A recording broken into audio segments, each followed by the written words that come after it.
자, 여러분 반갑습니다. 동네 친한 목사입니다. 개인적으로 굉장히 슬픈 일 하나가 생겼어요. 우리 유튜브 계정에 지난주 예배 영상이 삭제됐습니다. 제가 모르고 삭제했어요.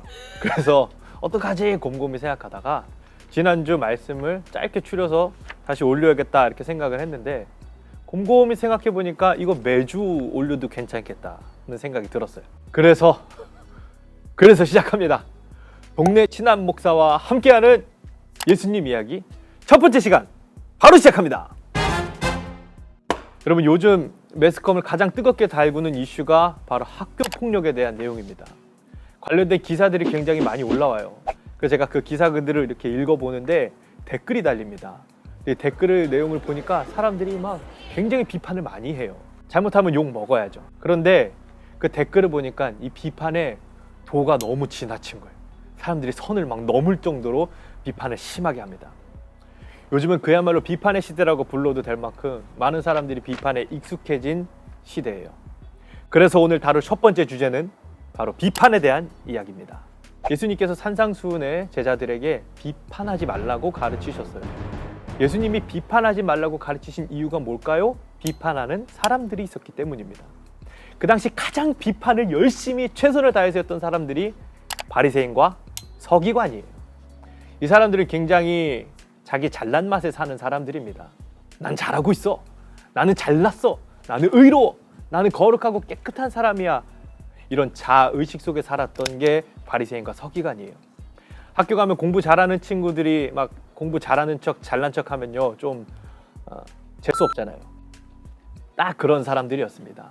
그러니까 이 사람들 보기에는 자기들 빼고 나머지는 다 개, 돼지처럼 보인 겁니다. 그런 바리새인과 서기관들을 향해 주님께서 던지신 말씀이 무엇입니까? 야, 너나 잘해. 너나 잘해. 어찌하여 다른 사람 눈에 있는 티는 보면서 정작 네 눈에 박혀있는 들보는 발견하지 못하냐고 주님이 꼬집으신 거예요. 여러분, 티와 들보, 먼지와 기둥인데 그 내용이 중요한 게 아니라 둘이 서로 비교할 수 없을 만큼 큰 문제가 그들 안에 있었다는 거예요. 그래서 주님이 그들을 향해 이 외식하는 자들아, 네 눈에 있는 들보를 빼내어라, 이렇게 말씀하신 겁니다. 여러분, 그들이 빼내어야 했던 들보는 뭐였을까요? 바로 그 자아의식이에요. 나는 잘하고 있어. 나는 거룩해. 나는 깨끗해. 나는 의로워. 나는 잘났어 하는 자아의식을 빼내라고 주님이 말씀하신 겁니다.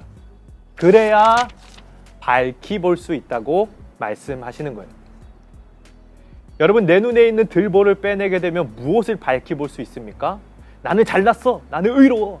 나는 거룩하고 깨끗한 사람이야 하는 이런 생각들을 빼내버리면 나의 약함을 밝히 보게 되는 거예요. 내가 얼마나 죄인인지, 내가 얼마나 연약하고 흠이 많은 사람인지, 내가 얼마나 부족하고 나약한 사람인지를 그제서야 발견하게 되는 겁니다. 나의 약함을 인정하게 되는 거예요. 여러분, 주님이 주신 가장 좋은 선물이 뭔지 아십니까? 바로 변화예요. 그런데 여러분, 이 변화의 출발점이 바로 나의 약함을 발견하는 데서부터 시작하는 거예요. 내가 얼마나 죄인인지, 내가 얼마나 부족한 사람인지를 발견하는 사람만이 변화되고 구원을 받게 되는 거예요. 그래서 어쩌면 복음의 시작은 나의 약함을 발견하는 데서부터 시작되는 거죠. 변화되는 사람이 구원받는 사람입니다. 그리고 변화되는 사람은 반드시 나의 약함을 인정하는 사람입니다. 그런데 이 바리새인과 서기관들이 봤을 때 예수님의 이런 이야기들은 아무 귀에도 들리지 않는 거예요. 가치를 느끼지 못하는 겁니다. 우리가 잘하고 있는데 내가 바뀔 필요가 뭐가 있어? 그래서 주님이 하신 말씀이 뭡니까? 돼지 목에 진주 목걸이 걸어주지 말아라. 개에게 돼지에게 좋은 것 귀한 것 줘도 그 가치를 알 수 없다고 주님이 말씀하신 거예요.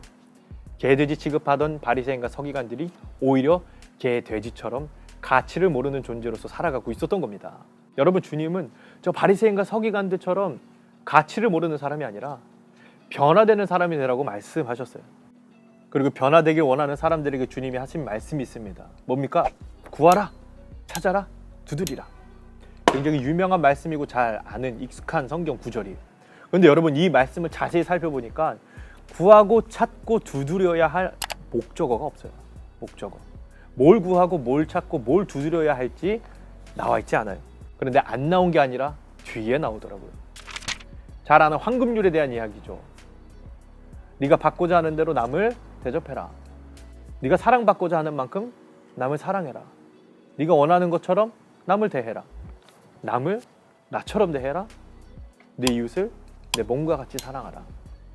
우리가 구하고 찾고 두드려야 할 것은 바로 이런 마음가짐이에요. 다른 사람을 비판하고 손가락질할 게 아니라 나의 약함을 인정하고 다른 사람들을 나처럼 사랑할 수 있는 이 마음을 구하고 찾고 두드리면 주님께서 우리에게 주실 거라고 약속하신 거죠. 오늘 말씀의 제목이 바로 인사해라입니다. 줄임말이에요. 나의 약함을 인정하고 내 이웃을 내 몸과 같이 사랑하는 사람이 되라는 거죠.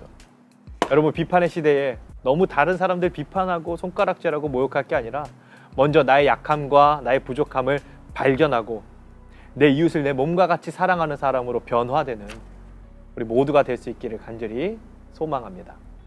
안녕.